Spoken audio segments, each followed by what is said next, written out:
You mentioned Lex Wexner is the guy's name? So Les Wexner, so he was the... Who is he? He is the billionaire owner of L Brand. So he owned a bunch of retail stores like Victoria's Secret, Abercrombie and Fitch, Bath and Body Works. And he signed over. So this is his... Because everybody... So that's when Epstein like went to another level. But then he was actually just deposed because he didn't speak about Epstein for a very, very long time.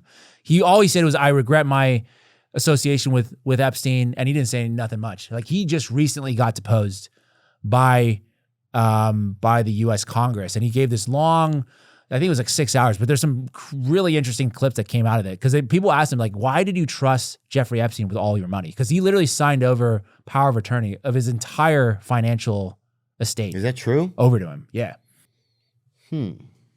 And people were asking, why, what gave you the confidence that you could trust? It's like, how did you meet him? He's like, I was introduced by a friend of mine. And then, so like, what did he tell you that he did to like have you give over basically control of all of your money? And he said that Epstein was working for the Rothschilds as their money manager. So I'm like, this is even before Wexner, which is where we think he got all his money. So even before that, somehow Jeffrey Epstein, like a high school math teacher, was working for the Rothschilds. Like, how did that happen? Yeah. Which is then, to me, it's like back to the spy thing. It's like, was he some sort of intelligence asset that was positioned within these, people who were pulling the strings, like powerful families, institutions around the world? That's my hypothesis around it. Got it. So that's who he is. And we don't know any crimes that he did. He's just associated with them, right? There's no accusations against this Mr. Wexner, is there? I don't think there's any specific accusation. I do know there's a famous documentary that came out where the CEO of Abercrombie was using Abercrombie to recruit young men into prostitution. Oh, really? Yeah. The CEO was of Abercrombie? Pull that up. Yeah, Mike Jeffries. Yeah, let's get a gander at him. Search Mike Jeffries, sex trafficking. Yeah. Yeah, right here. Former Abercrombie and Fitch CEO charged with operating sex trafficking ring. Mike Jeffries, former CEO of U.S. clothing company Abercrombie and Fitch, has been arrested for alleged sex trafficking and interstate prostitution following weeks of speculation of allegation of professional misconduct. Jeffries' romantic partner, Matthew Smith, who is also a man, and association James Jacobson were arrested for alleged role in the enterprise. Huh. Did they ever convict him, or was it just alleged? I think he's in jail. Let me see. U.S. Attorney Breon Pierce said, powerful individuals for too long have trafficked and abused for their own sexual pleasure young people with few resources. Is he in jail? I'm very curious if he's in jail. Like, where is he right now? This is a perplexity question. It is, huh? Leave this open and scroll down for a little bit and go look at perplexity separately so I can keep reading. Just want to see what they're...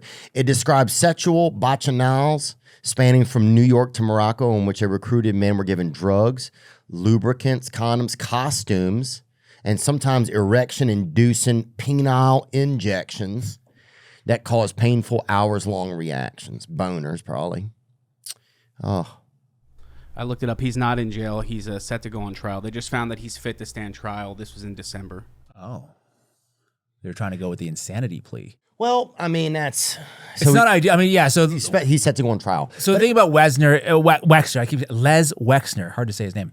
Les Wexner, is that he's also involved in that whole Israeli Zionist, money moving operation from Israel to the United States back and forth to support various Zionist causes. Like, he's one of the big funders of the birthright trips to Israel, right? I don't know how much you know about that, but I've talked to a few people.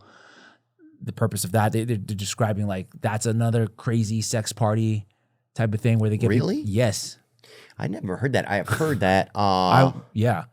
And there's this one as well. Epstein, it's Israel and the CIA, how the Iran-Contra planes landed at Les Wexner's base. So they're running some kind of CIA operation using Wexner's airport in Ohio, and Jeffrey Epstein was facilitating something within there. Very complicated, but it's like, okay, so these guys are not just normal people. Got it. So we're just saying that guy's an example of somebody that worked under Lex Wexner at one of his companies. Well, that Les Wexner hired him to run Abercrombie and Fitch. Got it. Who's Howard Lutnik? That's a name that you hear a lot. Well, Howard Lutnik is the Commerce Secretary right now. Okay, the Commerce Secretary, U.S. Commerce? Yes. Okay. And he was on record. He gave this whole melodramatic interview where he said he lived right next door to Jeffrey Epstein, by the way, literally next door neighbors. 9 and 11. That'll come back later. East 72nd Street.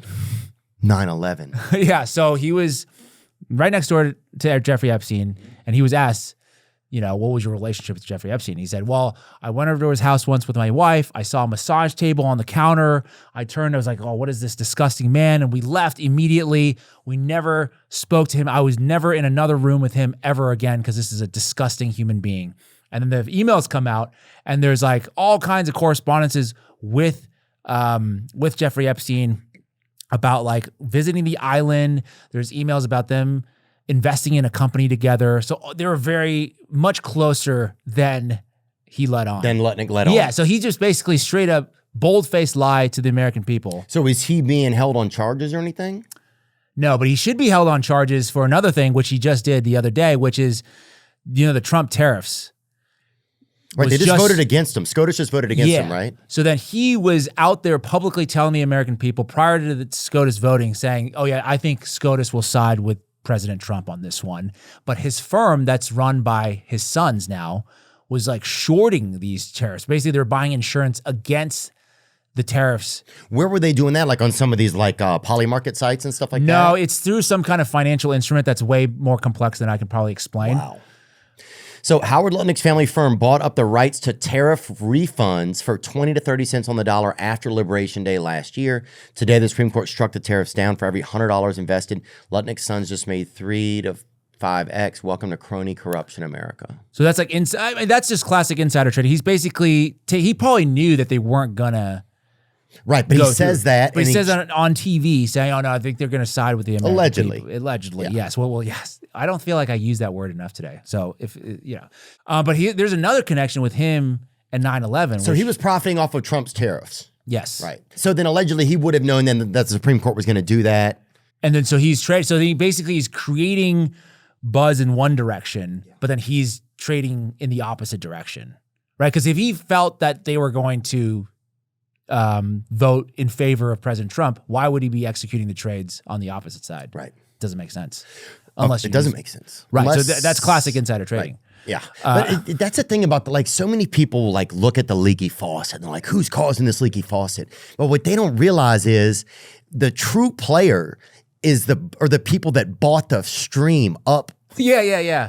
Up from the city, up from the water department, and they're doing things there that eventually years later will cause the leaky faucet, and they've set up all these businesses and things along the way. Like some people don't realize the strategy sometimes that goes into things, right? Absolutely. Well, he is there's some crazy, we got to get into it because he is the CEO of Cantor Fitzgerald, which is, they were the tenant of I think floor 105 to 107 in the World Trade Center building. Okay. And he did not go to work that day because his wife, Trump said this last week. There's a clip of him saying like, hey, your wife begged you not to go to work that day. You never missed a day of work in 20 years. Aren't you glad that you didn't go to work that? So he, like most of his employees died. And then he did this whole thing where, I don't know if you want to play this clip or I could just talk through some of the stuff where he basically took all the insurance. So the company was paid insurance money from the airlines. And then he pocketed most of that money instead of giving it to the employees. Nuh-uh. Yes.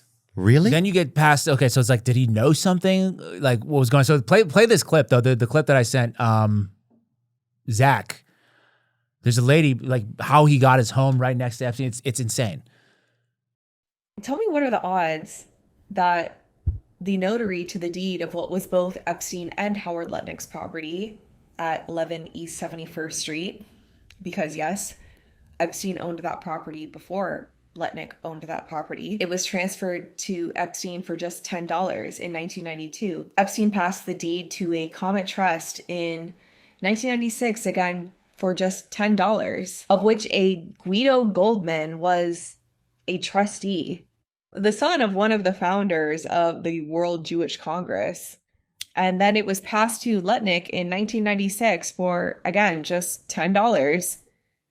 Who notarized the deed transferring this property from Jeffrey Epstein to the Comet Trust in 1996? A Gary Pollard. A Gary Pollard just so happened to be in the perfect spot at the perfect time to record the perfect shot of the South Tower collapsing on September 11th, 2001.